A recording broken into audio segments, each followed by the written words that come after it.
Sarah Hargraves. I'm the Secretary. I'd now like to introduce you to our patron, Veronica, who's going to give us our keynote speech. Thank you very much.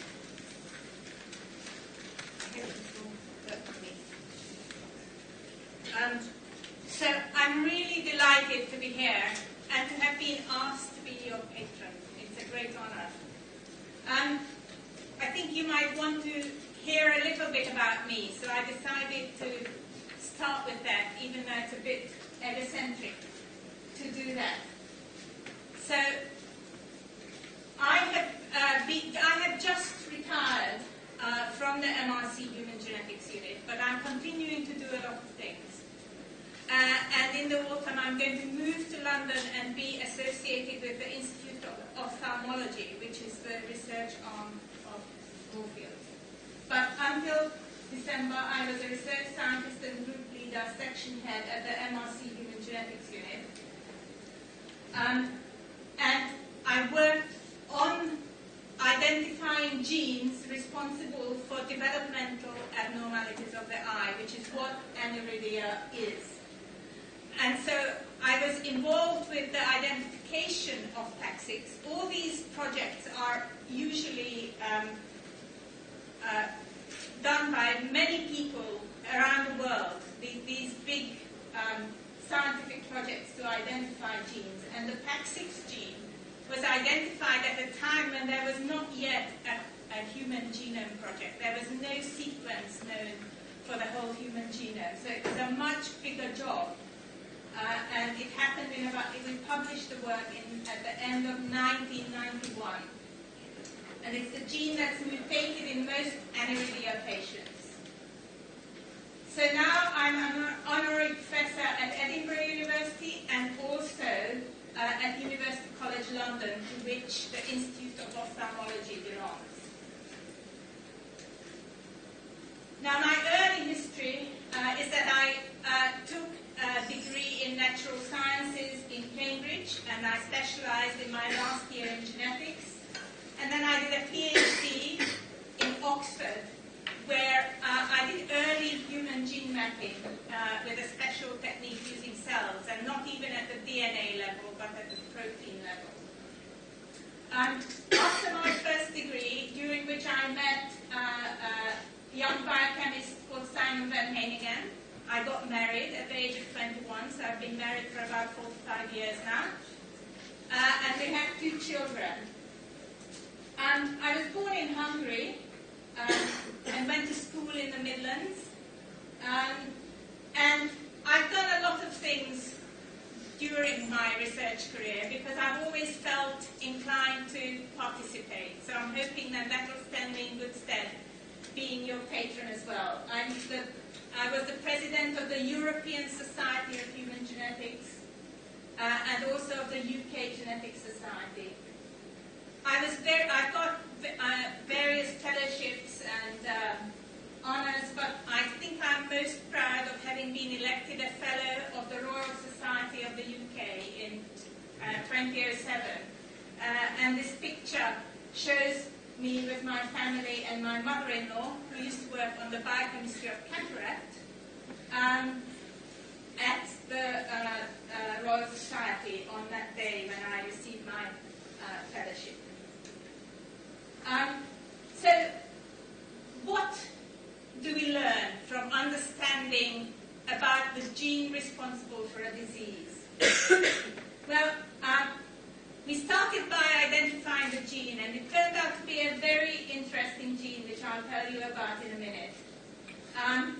But we also then identified some of the first mutations in patients, and even before the gene had been identified, we'd been collecting a lot of patients so that we could look for mutations, because that helps you to understand how things go wrong with a gene and how the disease is produced.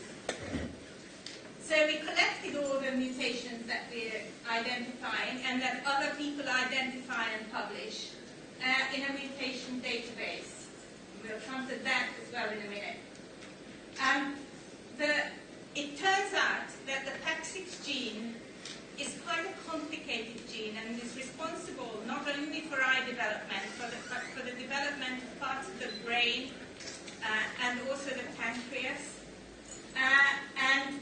So it requires a lot of control and regulation, and that means it's not just the gene itself that's needed for all the functions that PAX6 fulfills, but quite large regions of the chromosome around the gene. And it's very useful not only to have humans, because although we can study you in great detail and learn a lot about what happens when the PAX6 gene goes wrong, we can't obviously do experiments on you.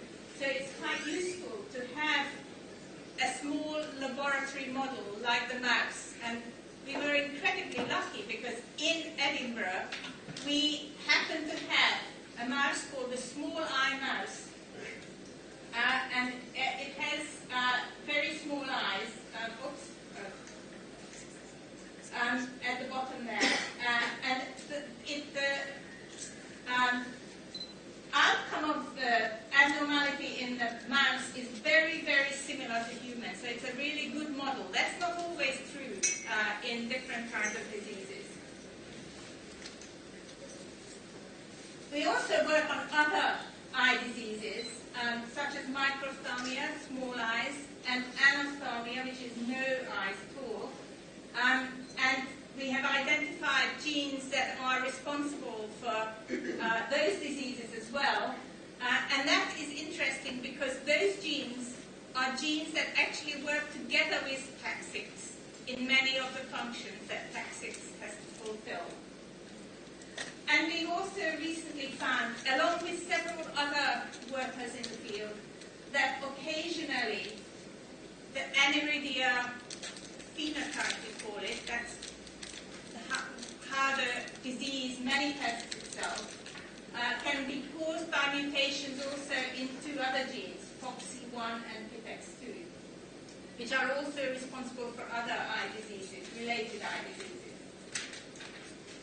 So the other things that we're interested in is why there is a variability in the phenotype, in the disease outcome, even when two patients or members of the same family have the same mutation. The outcome of the disease is not always absolutely identical in everybody, and that's probably due to things like environmental factors and also the other variations in genes all around your genome. So the other thing that we've also worked on is how a gene like PAX6 is regulated, because I told you that's a very complex mechanism, and we're interested in complexity, I'm sorry to say. But it's worthwhile because we learn quite a lot about how these genes work. So, about becoming a patron.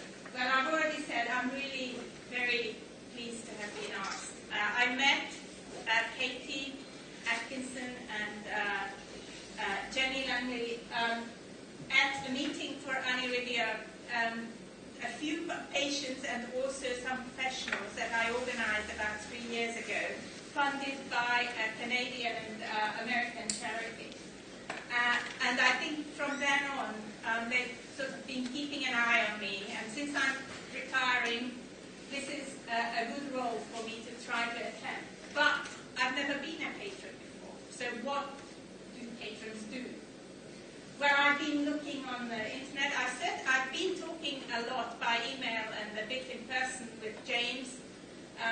And obviously, this is something that we need to work out as a dialogue between me and yourselves. So I have an email address at aniridia.org.uk, and you can email me and suggest things. But I'm also obviously better at some things than others, and I haven't in my life done very much in the way of fundraising. And you might think about having another patron as well, because there's no reason for you not to have more than one patron who might help a bit more in fundraising. But I think I have, at least at the moment, because I've been so active in the field, and probably while I'm at the Institute of Ophthalmology, quite good contacts with clinicians of different types to help build up the medical advisor panel, and also I was very happy that Melanie Hingarani, who's going to talk to you later, was willing to accept the role of medical advisor in chief. So that's what I've been doing. I've been helping to appoint the panel, and I want to interact with you. And I'm happy to represent Aniridia Network UK. For example, I have got some experience in speaking to parliamentary science and technology committees. I've been a member of the Human Genetics Commission for 6 years. I'm a fellow of the Academy of Medical Sciences, which oversee and push for legislation and care in all areas of medicine. So here is the panel that I'm very proud to have gathered. Melanie at the top, you will hear from her later, but we've collaborated, we've written papers together. Doris Babiou, who I think you've already heard from at the previous meeting. Graham Black, I think he talked maybe at the Leeds meeting, the first meeting, I'm not absolutely certain. Amanda Churchill is in Bristol and has a great interest in Aniridia and the genetics of Aniridia. Julie Daniels is the only individual on this list who is not medically qualified, but she is a scientist who is working very actively on corneal biology, stem cells, transplantation, and so on. Together with Peng Kaur, who is a glaucoma expert and again very, very interested in translational medicine, which is the buzzword now, in trying to put into practical use all the findings of science and medicine. Val Dillon is also involved in corneal transplantation work, and you'll be hearing from one of his patients, Sylvia Payton, and somebody from his unit later on. And Irene Gottlob, who is in Leicester, and she is an expert on nystagmus. Actually, I've just invited one other person, partly at Jenny Langley's suggestion, who is an expert on WAGR, on leukaemia particularly. I haven't had an answer from her yet, but I hope that she will be joining this panel. So, as I said, these are mostly clinicians.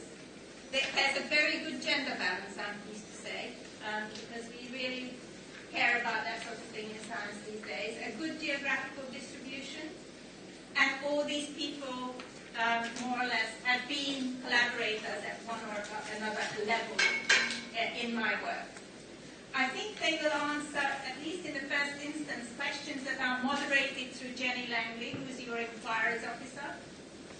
And at various times they will come to meetings, as Melanie, for example, has today. So you will need to tell me what other roles you think you'd like me to carry out. Oops. So there's one other person who's joined the team, and that's Martin Collinson. And he is working on the mouse model. He's a scientist, but he's very knowledgeable. He's a young man who actually did his PhD in our unit in Edinburgh and is now a reader at Aberdeen, so he's reading fast.